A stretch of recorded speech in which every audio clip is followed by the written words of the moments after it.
Hello there. Welcome to the basement. We continue our journey in this video into the land of the Stargate IP, which obviously I find fantastic at this point, as you would know by this point, because I keep doing videos on it. So the last video, we went into the ships the Goa'uld use to get around the galaxy when they're not using Stargates or when they have to move mass amounts of people or materials.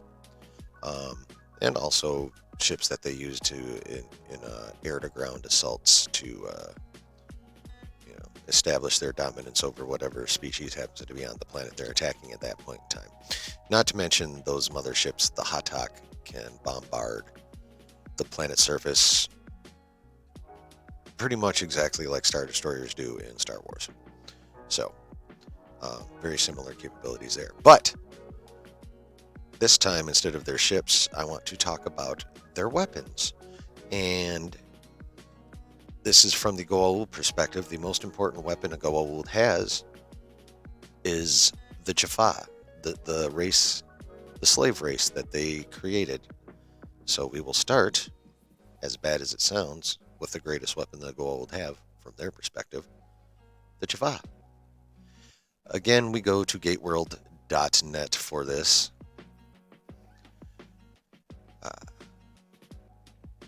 Because, well, it's a freaking awesome source, and they're good. They have their stuff well put together. And since I'm giving credit, it's not plagiarism. Okay. Anyway, so the Jaffa. Slaves of the Goa'uld. The Jaffa are humans from many different worlds, most of whom have been implanted with larval Goa'uld symbiotes. When they say implanted, that is because the Goa'uld genetically altered the Jaffa to, in their abdomen, have basically a pouch. It has four flaps that kind of open, in that pseudo creepy way. But as we will see, that is where the Jaffa carry the infant symbiote. But we'll be getting to that in the article. But yeah, what the article did not point out was the fact that they have the pouch. At least they haven't yet. So we'll see if I got ahead of myself. Anyway. Jaffa have a great sense of honor and nobility backing their oppressed history. Due to their oppression by the Goa'uld, many have become strong and self-sufficient on the battlefield. Though they are not especially superstitious, Jaffa are governed by strong religious beliefs. All believe in some form of afterlife. Goa'uld serving Jaffa believe they will be greatly honored for their deeds in the afterlife.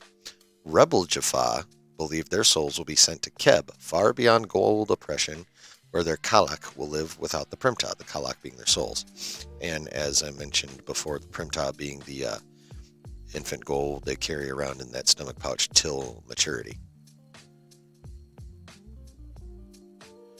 All right. At the time of implantation, typically around 10 years of age, and by the way, the ceremony itself is also called the Primta. So, the Jaffa who are honored enough and possess a sufficient community status are granted the ceremony of the Primta, when the Goa'uld symbiote is implanted within a young warrior, granting him great strength and long life. Because of their genetic manipulation by the Goa'uld, Jaffa are forced to receive a symbiote upon reaching the age of Prata, puberty, or die from a failing immune system. Without a symbiote, an adult Jaffa cannot survive more than a few hours.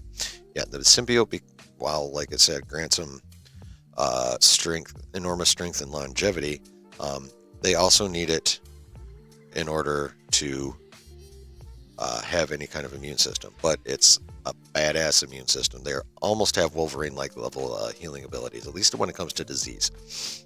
And they do heal from physical wounds faster than humans do, but nowhere near as fast as Wolverine does. When the Jaffa Teal'c betrayed his master Apophis and became Shova, which is traitor, many Jaffa began to question their beliefs that the Goa'uld were gods. Many were severely punished for going against the Goa'uld, but many survived to continue to bring others to the rebel cause, the Jaffa resistance and the Hak'til resistance. As the years passed, more Goa'uld were slain, and more Jaffa began to recognize their masters were nothing more than manipulative parasites. There we go. The introduction of a symbiote-based chemical called tritonin, later re-engineered without the need for symbiotes, proved that the Jaffa could survive in the absence of their oppressive masters.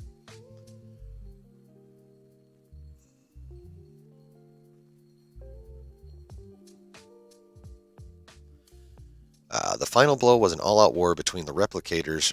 We'll get into them in a different video. They're a hoot. And the Goa'uld, which devastated the Goa'uld dynasty.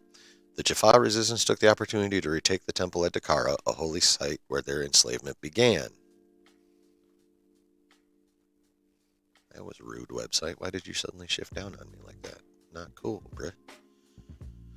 Without the Goa'uld, the Jaffa were faced with the prospect of freedom for the first time in their existence, and recognized that without government, peace would be short-lived.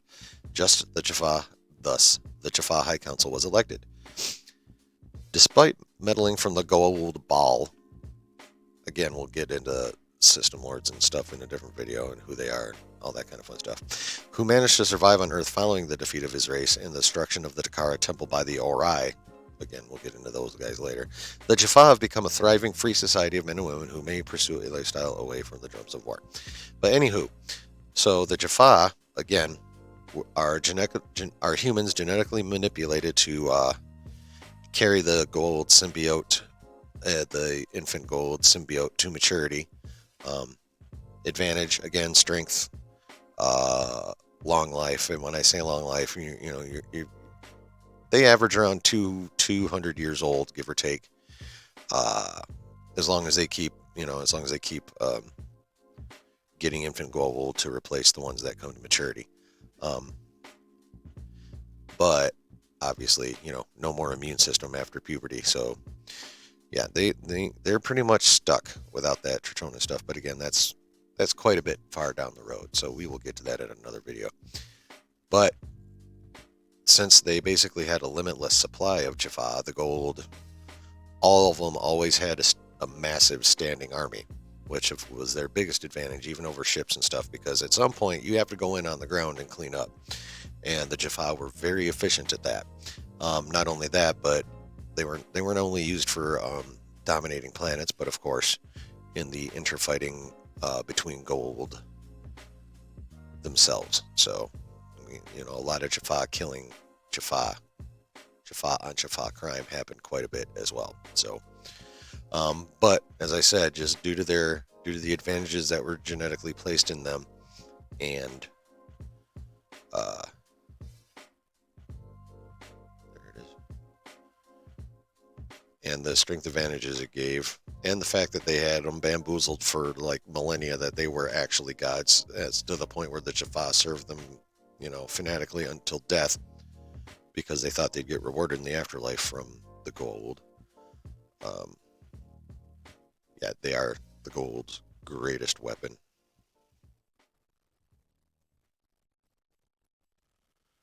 But of course, they have mechanical weapons too. The most famous and widely used by the Jaffa, which those are the weapons we're going to go over. First one is the staff weapon. That's this contraption right here. Being held by a Jaffa warrior. I actually kind of remember this guy from the show. If you look closely, I can't zoom this, but you'll see they all have tattoos on their forehead. At least most of the adult males do, for the most part. Those are the symbols of the particular Goa'uld they are in service to. So you will see a lot of that. If you see one with a gold symbol on his forehead, that means he is first prime of that Goa'uld, the head warrior. So, but the staff weapon. A weapon of Goa'uld design, several feet in length, its head divides into 4 parts when activated, releasing powerful bolts of plasma energy. The weapon is powered by a small green container of liquid naquadah. It is generally considered to be a weapon of terror, since its ability to accurately target a moving object, let alone a motionless one, is less reliable than some weapons that have pinpoint accuracy. The staff weapon is, before the Zat Nikatel, which is the next one we're going to choose, or to go over, the weapon of choice for Jaffa, who train to be proficient with both aiming and firing the weapon, and with using it in hand-to-hand combat. Young warriors are taught personal combat techniques with a wooden training staff shaped to resemble a staff weapon. So not like a whole crap ton of detail, because they're pretty self-explanatory, but yeah. They are, like it said, they shoot a bolt of plasma, so basically super hot energy. which will blow through most conventional items, people, flesh for sure. Even a glancing blow from that will cause severe burns, burn skin and flesh away. Um, yeah, they're pretty nasty. So, but that's like their big one. They also have a sidearm, which was mentioned, and that is the Zat'nik'tel, or Zat gun for short. Oh, internet. There it is. As you can see, it's like pseudo dragony, snaky shaped, but that is the sidearm. A handheld Goa'uld woman weapon formed in the shape of a coiled serpent. The Zat'nik'tel was nicknamed Zat gun by Colonel Jack O'Neill. The Zat uses a different form of energy, less powerful than that of a staff weapon. One shot will usually render a victim unconscious. 2 shots will kill most subjects. 3 shots disintegrate them. So yeah, if you blast the same thing, person or object 3 times, you have eliminated the evidence. The weapon quickly became a favorite tool for SG-1 and other Stargate command units, frequently carried off-world as standard issue equipment. Well, when they stole some from the Goa'uld, yes. So that is the sidearm of a Jaffa, and later us when we got all thiefy. So those are the 2 main weapons that a Jaffa will use. Obviously, some of them were pilots for the bombers and scout ships, and definitely death gliders that we went over in the last video. But like I said earlier, you got to have ground troops if you want, for efficient cleanup anytime you're trying to take over anything, especially a whole freaking planet. So, and those troops need to be armed. Therefore, you get Jaffa with staff weapons, looking all big and mean, and Zat'nik'tels as a backup sidearm. And there you have it for this time. Those are the weapons of the Goa'uld. I hope you enjoyed this dive into this dive further into the land of Stargate, and specifically the first greatest threat to Earth, which were the Goa'uld. Go ahead and give that little like button a caress. Just caress that thumbs up on your way out. And why not tap the subscribe button, which is right by that thumb. And go ahead and comment while you're there too. Let me know what you thought of the info. Let me know what you think of Stargate in general. And in the meantime, go ahead and remember, like I always say, there's always good times to be had when you're chilling in the basement.